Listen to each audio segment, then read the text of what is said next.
السلام علیکم ورحمۃ اللہ وبرکاتہ۔ انسان معاشرے میں جس بھی معاشرے میں رہتا ہے اس معاشرے میں وہ اچھائیاں بھی دیکھتا ہے اور برائیاں بھی دیکھتا ہے۔ ہر انسان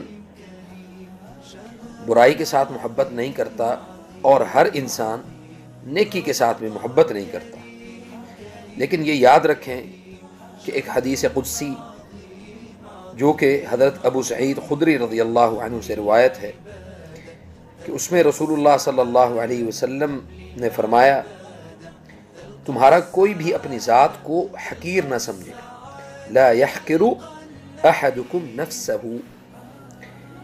تو اللہ کے رسول صلی اللہ علیہ وسلم سے صحابہ کرام نے پوچھا، یا رسول اللہ کہ کوئی شخص اپنی ذات کو کیسے حقیر سمجھ سکتا ہے، اپنی ذات کو کیسے وہ حقیر جانے؟ فرمایا نبی صلی اللہ علیہ وسلم نے کہ وہ اپنے اوپر اللہ کا حکم دیکھتا ہے، اس میں کچھ کہہ سکتا ہے پھر کہتا نہیں ہے، یعنی برائی کو دیکھتا ہے اور اس کے خلاف اس کے پاس دلیل بھی موجود ہوتی ہے مگر وہ بولتا نہیں ہے۔ اللہ عز و جل قیامت کے روز اس سے پوچھیں گے کہ فلاں اور فلاں، یعنی فلاں ابن فلاں، تجھے اس معاملے میں تجھے کچھ کہنے سے کس چیز نے روکا تھا؟ وہ کہے گا کہ یا اللہ، خشیت الناس، میں لوگوں کے ڈر کی وجہ سے نہیں بول پایا، میں لوگوں کے ڈر کی وجہ سے نہیں بول پایا تھا۔ اللہ تعالیٰ فرمائیں گے کہ میں زیادہ حق رکھتا تھا کہ تو مجھ سے ڈرے۔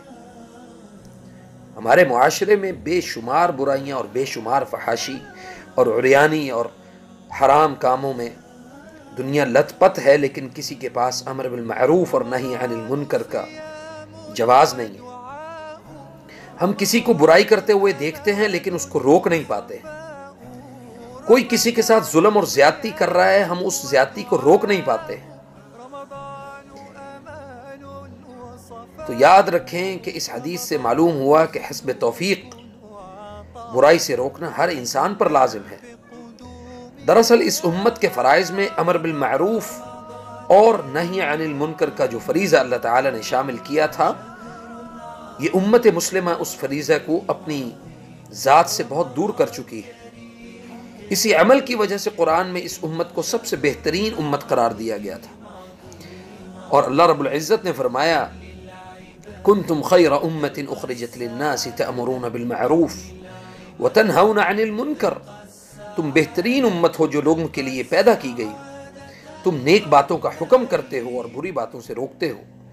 اس عمل کو مومنوں کی صفات میں بھی اللہ تعالیٰ نے بیان فرمایا ہے۔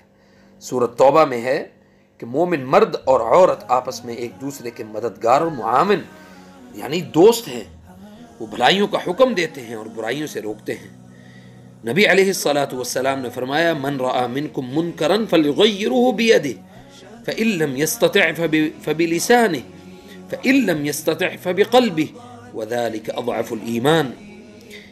تم میں سے جو برائی کو دیکھے اسے اپنے ہاتھ سے روکے، اگر اس کی طاقت نہ ہو تو اسے اپنی زبان سے روکے، اور اگر اس کی بھی طاقت نہ ہو تو اپنے دل میں ہی اس کو برا جانے، اور یہ ایمان کے کمزور ترین ہونے کا درجہ ہے۔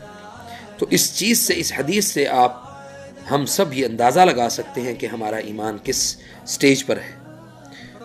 اور نبی صلی اللہ علیہ وسلم نے ہمیں کن باتوں کو کرنے کا حکم دیا ہے۔ امر بالمعروف، نیکی کا حکم دیں۔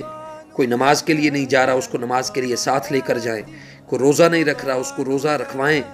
کوئی کسی کا حق غصب کرتا ہے، اس کو کہیں کہ یہ اللہ کے لیے اس کا حق جو ہے اس کو چھوڑ دو۔ اور کوئی کسی کے ساتھ ظلم اور زیادتی کرے، اس کو اس ظلم اور زیادتی سے روکنا۔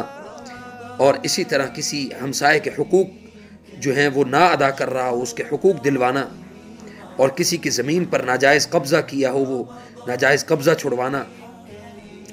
گویا کہ ایک مومن جو ہے وہ دوسرے مومن کے لیے ہمیشہ سے ممدون و معاون ثابت ہو، ہمیشہ اس کی مدد کرے اور ہمیشہ اس کے ساتھ اخلاص اور محبت کے ساتھ اس کے ساتھ چلنے کی کوشش کرتا رہے۔ اللہ تعالی ہمیں اور آپ سب کو صحیح عمل صالح کرنے کے توفیق عطا فرمائے۔ فجزاکم اللہ خیر، والسلام علیکم ورحمۃ اللہ وبرکاتہ۔